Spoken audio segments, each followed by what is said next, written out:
Hello, everyone.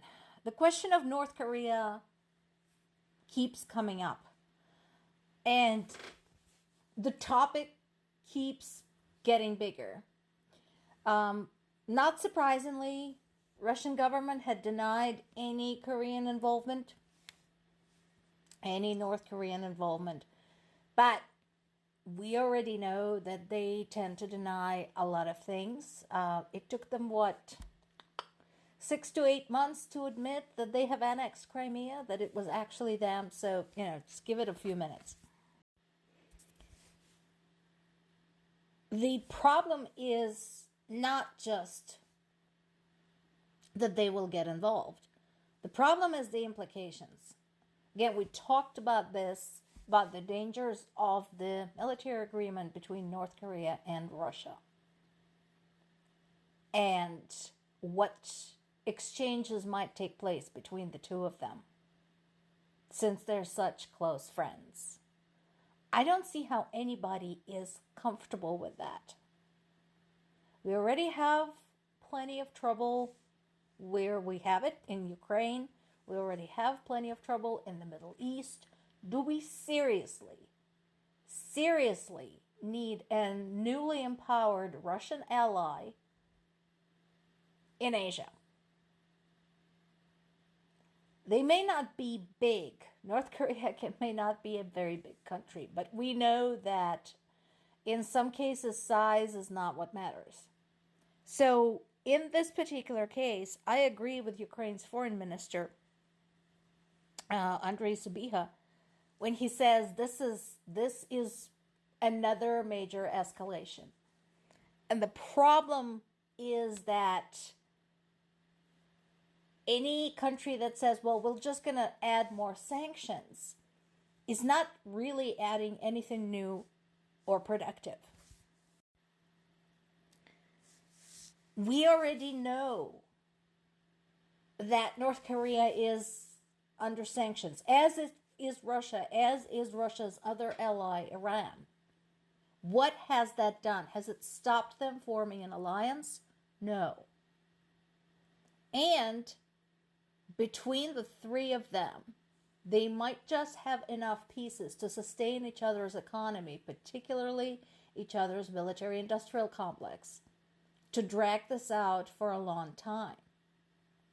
Because once again, they have no qualms sending lethal weapons to one another. They have no qualms sending long-range weapons, supplies, troops, etc.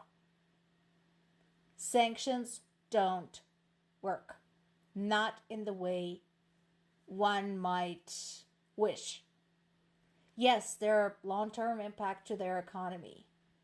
Yes, the quality of life in those countries is far from great. But the problem is that is not their priority.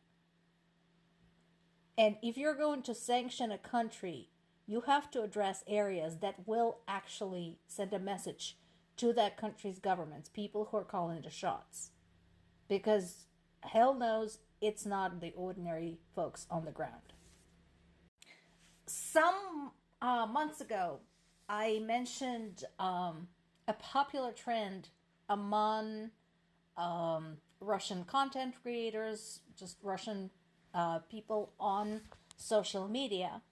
A lot of folks posted something like, Ukrainians are selfish, they managed to carry out their own Maidan, their own overthrow of a dictatorship that was not acting within the interest of the people. Why don't they come to Moscow and do the same for us? The reason I mentioned that in conjunction with this story is that initially I thought that this assassination was carried out by somebody in Russia. And I actually had a little glimmer of hope, thinking, oh my goodness, could it be? Could it be the beginnings, the glimpses of resistance? Could it be that somebody there actually, carried this out? And then I went to check with my sources on this story, sources that have more information coming in from Ukraine and Russia. And it sounds like this was actually carried out by Ukrainian intelligence. So even in this particular case, when it came to taking out somebody important and somebody dangerous, Russians just sat back and waited for Ukrainians to do it for them. And it wouldn't be the first time. Consider all of the criminals that they sent into Ukraine that are now no longer a problem. Of course, there are also those that did come home and continued to rape and pillage when they got home and got basically just a slap on the wrist because they're now heroes. So again, only Russian people from within can recognize that that is a problem and do something about it. You can't sit on your ass and wait for Ukrainians to come and fix it for you. And we finally have some good news from another ally, from Australia. Australia is planning to send 49 more Abrams tanks. Now, I know there has been some discussion, as with pretty much anything else, any other aid provided to Ukraine, as to whether this is effective. And all I can say is no war anywhere ever was ever won by just one thing. There is no panacea. There is no one thing, one weapon, one piece of equipment, one vehicle that can just win the war. Everything helps. Do the F-16s help? Yes, they do. We've had already the instances of Russian military planes being shot down with the help of the F-16s, now piloted by the trained Ukrainian pilots. Do the tanks help? Yes.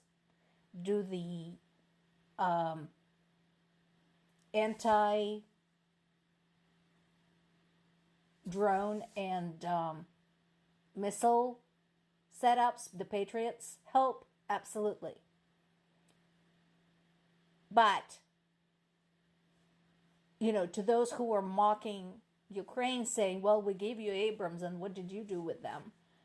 Stop. Because this is a very big, complicated affair. And unfortunately, Ukraine does not have the best of leadership. And I recognize that, and a lot of other people recognize this. So, big thanks to Australia, and we'll just keep fighting. More to come.